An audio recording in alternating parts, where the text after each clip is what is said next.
A continuación, dolor de pecho, identificación y protocolo de abordaje, a cargo del Dr. Ricardo Blancheri. A continuación, presentamos al Dr. Ricardo Blancheri, que viene a encabezar el tema dolor de pecho, identificación y protocolo. Lo recibimos con un fuerte aplauso. Bueno, muy buenas tardes. Yo estoy muy agradecido por la distinción que me han hecho para venir y conversar más bien sobre este tema. Y me quedé bastante satisfecho y quiero felicitar a los panelistas que estaban aquí. Muy buena la exposición, el conversatorio, excelente. De hecho, creo que ya esto ha impactado en mi vida, porque yo pensaba comerme un arrocito cuando saliera de aquí, pero ya yo sé que tengo que pedirle ensaladita, y ando con mi esposa, que también es cardióloga, y me dijo, bueno, vamos a tener que cambiar la lista del supermercado. O sea que ya este panel ha impactado en mi vida positivamente. Sí, así. Entonces, yo quiero conversar hoy sobre el dolor torácico, que es un síntoma muy frecuente, y de hecho no sabía que venían algunos pediatras, y más adelante vamos a conversar algo sobre también el dolor de pecho en adolescentes. Y podemos decir que el dolor de pecho es el síntoma, o por lo menos el segundo síntoma más frecuente, que visita la emergencia o que va a una consulta. En los Estados Unidos, más de 6,5 millones de visitas, que suponen el 4,7% de todas las visitas al servicio de urgencia. Pero si ustedes se fijan en esta gráfica que tenemos acá, la gran mayoría de esos dolores de pecho, como le llamamos, no son de origen cardíaco. Ok, la gran mayoría. Incluso aquí pueden ver en esta parte verde que la angina estable, o el dolor de pecho que es relacionado con el sistema cardiovascular, apenas tiene un 4,1%. Ok. Sin embargo, todas las otras causas representan un mayor porcentaje de frecuencia. Lo que quiere decir es que el dolor de pecho es frecuente, pero que se deba a origen cardíaco, quizás no es siempre, si tomamos todos los dolores de pecho. Ahora, cuando cogemos esa pequeña porción de un 4 o un 5%, ese 5%, sí, la mitad va a ser por problemas cardíacos. Ahora bien, es imprescindible distinguir entre las causas graves y las causas benignas de dolor de pecho o de dolor torácico. La prevalencia en los Estados Unidos es de un 20 a un 40%, y las mujeres experimentan este síntoma con más frecuencia que los hombres. ¿Ok? De todos los pacientes de urgencia con dolor de pecho, solo el 5%, como habíamos mencionado, tendrá un síndrome coronario agudo, y más de la mitad tendrán finalmente una causa no cardíaca. No obstante, el dolor torácico es el síntoma más frecuente de enfermedad arterial coronaria, tanto en hombres como mujeres. O sea que tenemos una disyuntiva entre cuando llega un dolor de pecho, si es de origen cardíaco, si no es de origen cardíaco, pero siempre uno queda como, óyeme, pero cuidado si es un infarto, cuidado si este paciente está haciendo otra complicación, que no es tan sencillo como decir, bueno, eso es benigno, vete a la casa. Pero vamos a ver qué nosotros debemos hacer para poder completar ese screen. Y lo primero es que nosotros debemos saber cuál es la definición de dolor torácico, que nosotros le llamamos dolor, pero yo sé que en la consulta o en emergencia, cuando usted le dice al paciente, y a usted le ha dolido el pecho, le dice, no, yo lo que siento es una opresión. No lo identifican como dolor, y eso es bastante importante, pero el término dolor torácico se refiere a numerosas sensaciones que pueden haber en el centro del tórax, que reflejan o que pueden tomarse como un problema cardíaco. Se considera agudo cuando realmente el paciente tiene un dolor o una molestia de nueva aparición. Ahora, las características de ese dolor que nos van a hacer pensar en que es un dolor cardíaco, entonces nosotros, desde el primer semestre de medicina o el segundo semestre de medicina, ya estamos viendo cuáles son esas características, que son la localización o irradiación, un paciente con una molestia centroesternal que se irradia a brazo, a mandíbula, a cuello, debe de hacernos pensar de que el dolor es cardíaco, pero también la calidad, si es opresivo, no dolores punzantes, ni que sean muy localizados. Eso nos aleja de que puede ser una causa cardíaca. La intensidad del dolor, debemos de aprender a gradar el dolor o la molestia, y con qué se exacerba el dolor o con qué se mejora el dolor. Todo esto nosotros debemos de preguntárselo al paciente, y muchas veces estas molestias van acompañadas de otros síntomas, principalmente los síntomas vegetativos, náuseas, mareos, vómitos. En pacientes diabéticos también tenemos que ser muy acuciosos porque no todos los pacientes presentan la misma sintomatología, pero nosotros tenemos muy claro cuál es las características de ese dolor torácico. Pero nosotros debemos de clasificar a su vez, a través de esas características, de dónde viene ese dolor, porque el dolor del tórax es un dolor del referido. ¿Qué significa dolor referido? Bueno, que cualquier órgano que esté en esta posición puede causar una molestia o un dolor y puede reflejar, ser similar a un problema cardíaco. Pero como el corazón es un órgano que es lábil y está allí, todo el mundo inmediatamente lo que piensa es que le va a dar un ataque de corazón, o nosotros desde el punto de vista médico lo que nos interesa es descartar inmediatamente si esto es un infarto o no. Entonces, nosotros podemos tener un dolor cardíaco, podemos tener un dolor pleural, ya sea por una neumonía o por un tromboembolismo pulmonar, puede ser de origen gastrointestinal, por reflujo o por otras gastritis o por otras molestias gastrointestinales, pero también puede ser musculoesquelético, que es muy frecuente que lo veamos. Por este dolor es fácil porque a la digitopresión el dolor se modifica o molesta más, y es muy fácil nosotros distinguirlo. Y otras entidades como la ansiedad, problemas psiquiátricos, que también pueden presentar dolor de pecho y no necesariamente significa que tengan un problema cardíaco. Pero todo esto nosotros le debemos de dar un enfoque. A ese dolor debemos de darle un enfoque, y ese enfoque va a partir de varias cosas. Primero, la historia clínica. No sé si el doctor Soto creo que se retiró, pero el doctor Soto es un abanderado de que, como todos sabemos, la historia clínica, el 80% del diagnóstico lo tiene la historia clínica. Entonces nosotros debemos de recoger bien esa historia desde cuándo comenzó el dolor, en la familia, si hay algún antecedente de problemas cardiovasculares a temprana edad, los hábitos de ese paciente, si fuma, si no fuma, o sea, todo lo que recoge la historia clínica es importante para nosotros entonces tener un contexto o una base de qué hacer con ese dolor. Lo otro es el examen físico, hay que ver cómo está la presión, hay que ver si hay algún soplo relacionado a este paciente, que también aporta entonces de entre un 10 y un 20% a ese diagnóstico. Y luego pruebas sencillas que tenemos a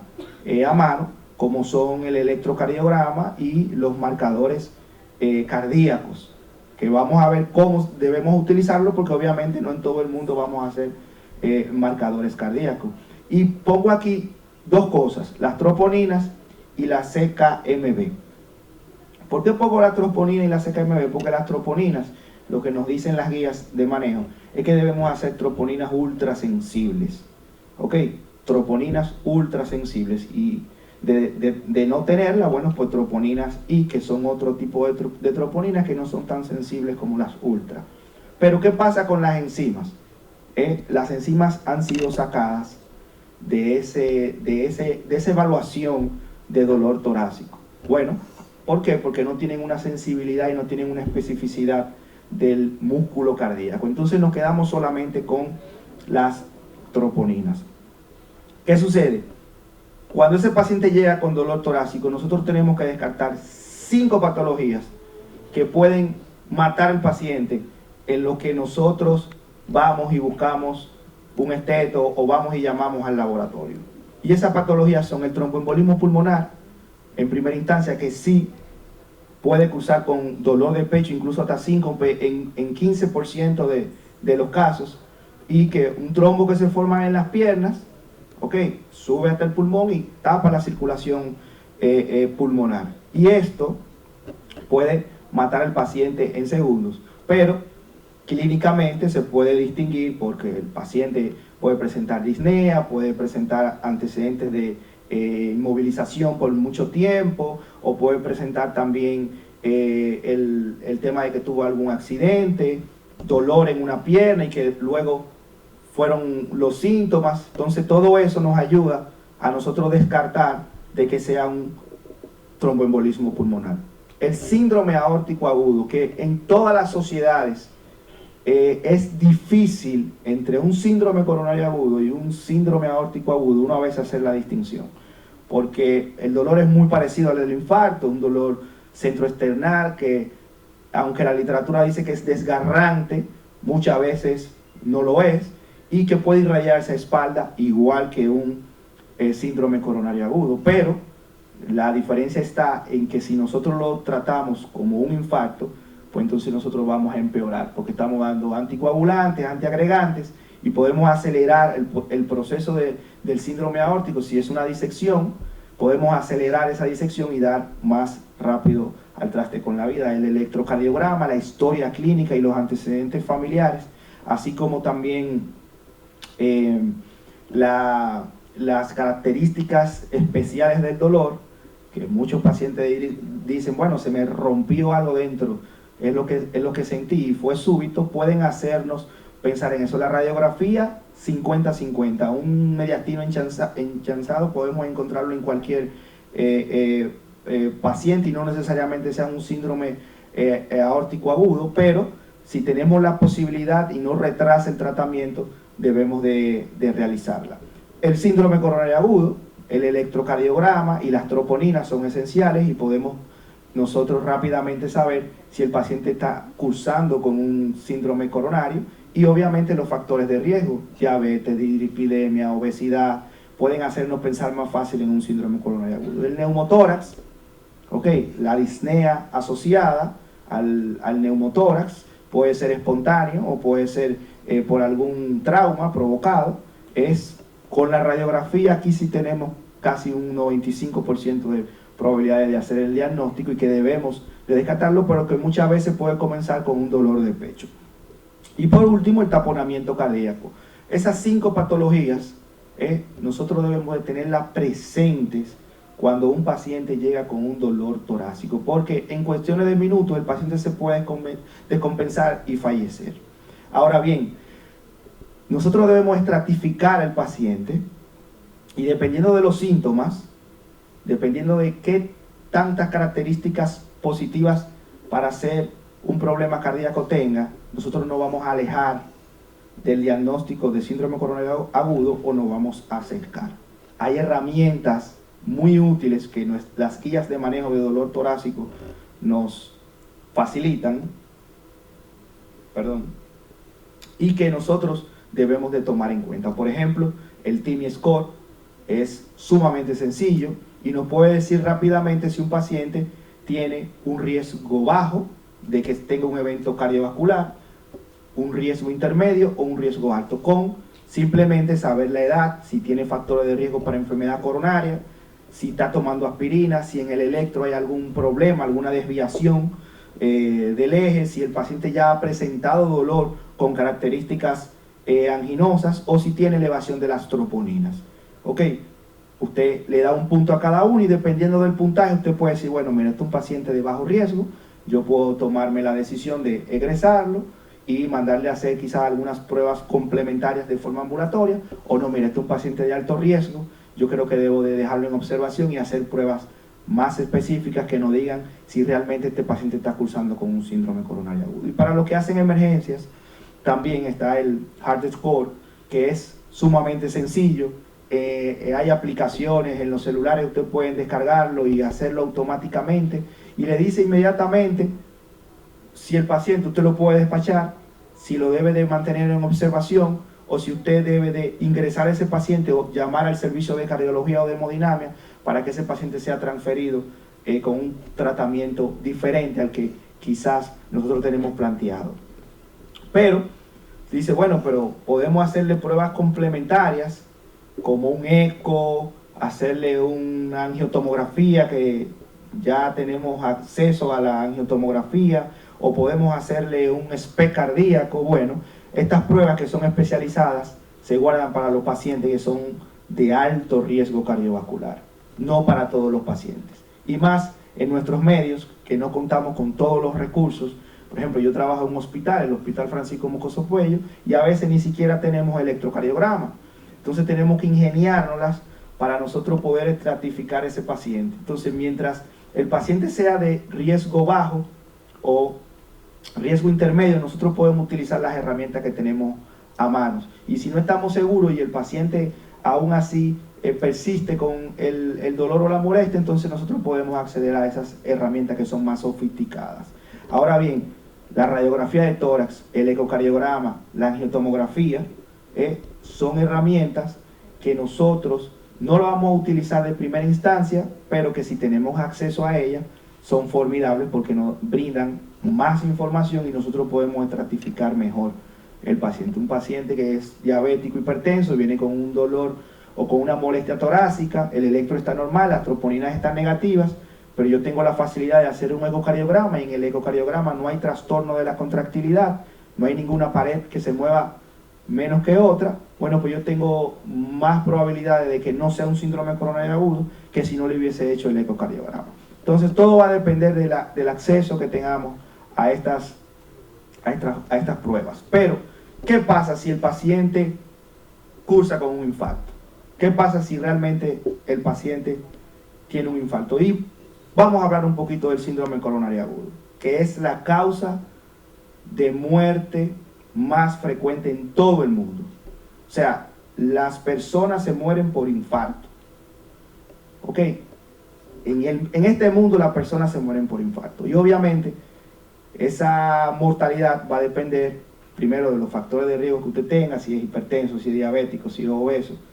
Va a depender también de el sistema médico que lo rodee, porque un sistema deficiente, usted tiene menos acceso a los diagnósticos, a las pruebas diagnósticas, y por ende puede pasar desapercibido el síndrome coronario agudo. Pero también va a depender de las estrategias de tratamiento que nosotros tomemos cuando nos llega un paciente con síndrome coronario agudo. Y la Sociedad de Cardiología, en manos de este póster que sacó junto con el SNS, a manos de la doctora Giselle Ramírez, tomaron las guías de manejo de síndrome coronario agudo e hicieron un resumen que a mí me parece fenomenal, donde se hace un algoritmo de cómo nosotros debemos de tomar la decisión a la hora de tener un paciente que ya sospechamos, ya nosotros lo gradamos, el paciente ya vimos que es de riesgo alto, tiene antecedentes y creemos que puede estar cursando con un infarto. Bueno, pues es sencillo. En los primeros 10 minutos que nosotros abordamos el paciente, nosotros tenemos que hacer muchas cosas. Son muchas, pero hay que hacerlas. Lo primero es tomar la historia clínica y saber de qué sufre ese paciente para poder estratificarlo, pero el electrocardiograma es vital. Y en esos primeros 10 minutos tenemos que tener un electrocardiograma a mano, tomar un acceso endovenoso y obviamente ver cómo están los signos vitales. De manera concomitante a esa evaluación, nosotros debemos hacer un buen examen físico. Si tenemos una radiografía, tratar de hacer una radiografía para descartar aquellos síndromes que le dije que pueden confundirse, y tomar lo más rápido posible lo que son los marcadores o los biomarcadores cardíacos. En el electrocardiograma, todo esto que usted ve aquí, si usted ve un electrocardiograma que tenga, aunque sea en una sola derivación, que siempre decíamos, no, una derivación no nos dice nada. Bueno, aunque sea una sola derivación, si usted ve algo de esto, usted tiene que tratarlo como tal y obviamente medicarlo en ese mismo instante. 120 minutos es lo que nosotros tenemos para poder ese paciente plantearle una estrategia de reperfusión, ya sea que en el centro no la haya y usted tenga que enviarlo a otro centro para que lo lleven a cateterismo, o en su centro, si hay disponibilidad de fármacos fibrinolíticos, bueno, pues aplicarle los fármacos fibrinolíticos. El transporte vital, tener una buena comunicación, que esos 120 minutos nosotros podamos hacer todo eso, es primordial. Pero yo quiero hablarle un poquito sobre la situación geográfica que tenemos y decirle que, por ejemplo, en Santo Domingo nosotros tenemos 14 salas de hemodinamia.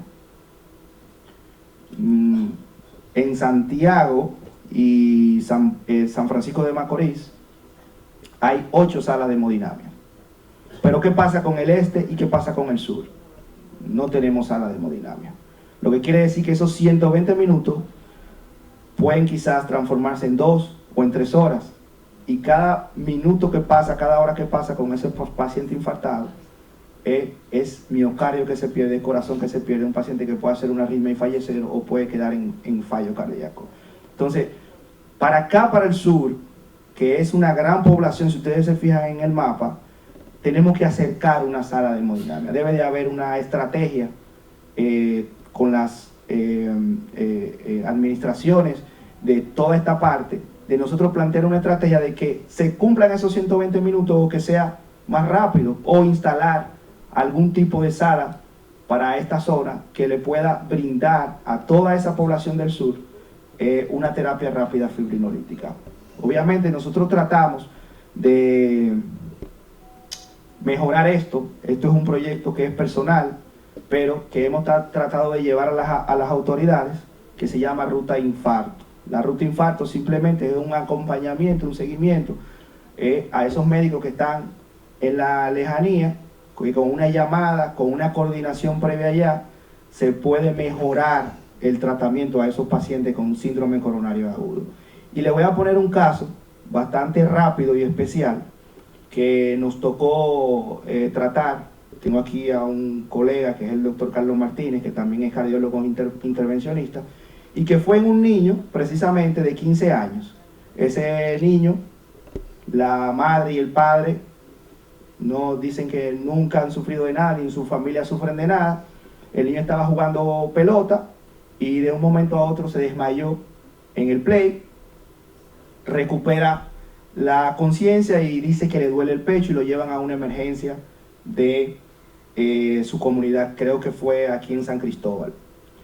Y el niño llega hipotenso, diaforético, pálido, y la emergencióloga que lo recibe dice, bueno, yo creo que este niño probablemente o le bajó el azúcar o tuvo una deshidratación muy severa, pero de todos modos vamos a hacerle un electrocardiograma. Y este es el electrocardiograma de un niño de 15 años. Con elevación del ST, fíjese bien ABR, que ABR me habla de que el sistema izquierdo está comprometido totalmente, y rápidamente la emergencióloga llama a distintos lugares para ver si pueden referir a este paciente. ¿Y qué sucede? Que por la edad, por no contar con un servicio de hemodinamia, no querían recibirlo. Y algunos hemodinamistas incluso decían, bueno, es que esto tiene que quizá verlo un intervencionista, un hemodinamista pediátrico. Pero los hemodinamistas pediátricos no están entrenados en síndrome coronarios agudos.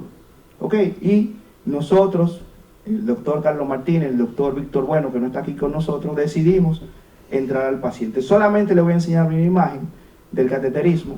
Esto que ven aquí es el catéter y este es el tronco coronario izquierdo y está cerrado completamente. Nosotros logramos pasar una guía, logramos abrir el tronco, pero ya era muy tarde porque el niño duró más de 5 horas para ser trasladado y lamentablemente falleció. ¿Qué tenía este muchacho? Bueno, yo no le puedo decir si tenía una enfermedad del tejido conectivo, si tenía un síndrome aórtico agudo. Lo que sí debutó fue con un infarto a la edad de 15 años y el síntoma que refirió fue dolor de pecho.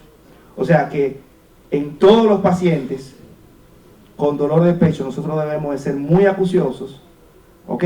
Y no se nos puede pasar por alto ningún paso de ese esquema que yo le puse ahí. En conclusión, el dolor torácico es un síntoma común, potencialmente grave.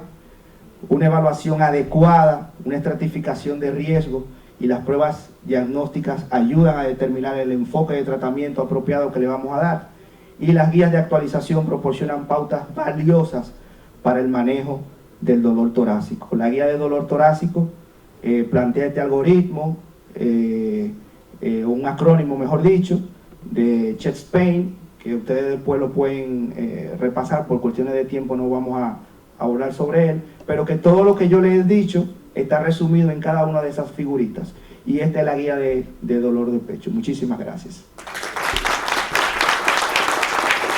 Para cerrar con broche de oro, nosotros queremos presentar ante todos ustedes una sorpresa que la doctora Nereida Solano, como dijimos al principio, ¿verdad? Una fajadora que no se detiene en el accionar y que lo hace con mucha pasión realmente, porque la doctora Solano ve en la jornada científica precisamente eso, la oportunidad de que nosotros podamos seguir creciendo a nivel de la salud y mejorando los servicios médicos y por supuesto salvando vidas. Así es que ella ha querido que ustedes se marchen a sus casitas con esta idea plasmada en su mente y en su corazón y que asuman en este auditorio Manuel de Jesús Perelló el compromiso de estar aquí nuevamente en el 2024. Así es que a continuación la sorpresa de la doctora Solano.